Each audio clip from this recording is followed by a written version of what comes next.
What I wanted to do was I wanted to go through Connect 2 and I wanted to point out some of the really useful pieces of information that we have on here. So first of all, what we're going to go ahead and do is we're going to click on Forms. So underneath the forms here, we actually have a bunch of different things and forms that you can actually click through. The most important ones that I want you to pay attention to right now are the facility checks. So obviously you all should be very comfortable with those at this point. This is what you should be completing every single hour. You can see that you're doing both a manual chemical check as well as checking the computers downstairs. And it's pretty straightforward here. So obviously if you do click back, you are going to lose your information. So that's something that might be helpful to you as you're going through this. There's also a separate form. So some of you are going to be coming in on the weekends and just making sure that the facility is okay. And if you are coming in on those weekends, this is the form that you're going to be needing to fill out. So again, please know that that's there and that does exist. Another checklist here that you should be very familiar with is the COVID-19 staff screening form. So if you are the supervisor, you should be filling out this piece of information for every single staff member that comes in during your shift. Again, this is under your forms, under the checklist. So there are a couple of other forms here. We have our lost and found form, where you can take a picture of the item. Did you lose it? Was it found? Etc., etc. And you can just click through that form. Different reports here include body fluid contamination, supervisor shift report, staff performance report, and shift report. So something that I would like to point out here is the shift report. So actually here on the shift report, what you're supposed to do is at the end of every single shift that you work, you should be filling this out. So your name, the date, the time, what position, and you're supposed to tell us how it went. So I'll kind of give you an example. So if you came in today and absolutely nothing happened on your shift, that is completely fine. If you came in during your shift today and somebody said, I came in to clean in my locker and this whole process was messed up, this is definitely a place that you can record that. Actually, what happens is when you submit any of these forms, they actually create a PDF and it ends up on Joe's desk. So this is just a really helpful way for us to keep an eye on all of the different things that are going on. Performance reports, so if someone is late or someone doesn't show up for their shift, that would be under the performance reports here. We've done this in the past before. Are you doing a positive or negative?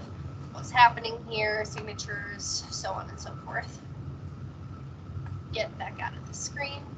I've never actually had to do the body fluid contamination response log, but I guess you can actually document what exactly happened here. There's a lot of pretty intense questions here. So if you do have that issue, please make sure that you take the time to read through this form and to understand all of the information that needs to be filled out. Looking at the assumption of risk, you shouldn't have to do those forms, but if somebody does need to do an assumption of risk when they are coming into the facility, this would be the place to find it. So those are all of the useful forms. We do have a log where you can comment. Again, this is just another place to put information like, hey, during my shift this happened, or this is a useful piece of information, I just wanted to put it in the log. I would stick strictly to the forms if I were you, but do know that that is there. Your SOPs are all here if they will load for me. So as you can see for the Aquatic Center, we have our swimming pool rules, we have our COVID reopening plan, we have a lot of different pieces of information that you can access. Looking at an accident report, so all of our accident reports should now be filled out on Connect 2. So for accident reports, this is actually something like somebody tripped and fell, somebody was injured, this is all medical, as you can kind of see here at the top of the form. So just make sure that you are filling out that piece of information. Take the time to include all of the different information that is needed. You can see this is a pretty intense form. This will make sure that we can't get sued. This will make sure that we are all in a good position to that we've documented basically everything that's happened. Looking here on the other side, we have an incident report. So is it misconduct? Is it a customer service? Or is it another different kind of incident? So again, I'm just going to click on customer service here. You can put where it happened, what was the notification, who was involved. Again, this is just another really great way to document what exactly happened. within the situation. I know that we've had a lot of disgruntled customers coming in, so knowing that this is here could actually really help you, just so that we can document and help you out. I think for now, that's all. Feel free to click through some of the other portions here, like end of day report. I don't need you to worry about that too much.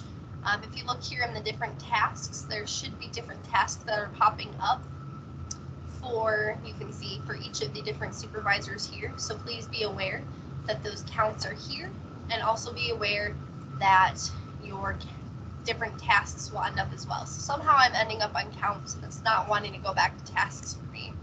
But again, make sure that you are clicking through those counts. Make sure you are clicking through those tasks. There we go, back to tasks here. Nope, it's just going to take me back to counts. Okay, well, again, please make sure that you are doing these because they are updated and they do go online. Of course, this is just a pretty brief introduction to Connect 2 and just tells you some of the more basic information. If you do have questions, comments, or concerns, please don't hesitate to reach out to myself or Joe. I know that Joe is definitely more of the expert on Connect 2, and he would probably be able to better answer your questions, but I'm always happy to help you out and give it a try. Thanks for watching.